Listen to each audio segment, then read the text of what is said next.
Si ditë me shi, vendosëm që të gatuaja pispili femine ose lakror me presh disa të tjerë.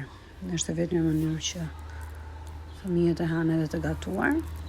Është një recetë shumë e thjeshtë, tradicionale shqiptare. Pasi kemi kaverdisur mirë preshët, të sëptuar në copa të vogla, I hedhim përbërësit të tjerë si vezët, qumshi, pak krip. Është e vështirë të zgjidhja llojin e miellit të misrit që do përdorja, pasi gjithmonë e kam gatuar me miell misri fshati, por mielli I misrit dieta më erdhi në ndihmë dhe po me të njëjtën cilësi sikurse mielli I fshatit. Mos ta harrojmë sodën në fund dhe voilà, pas pjekjes. Buon appetit!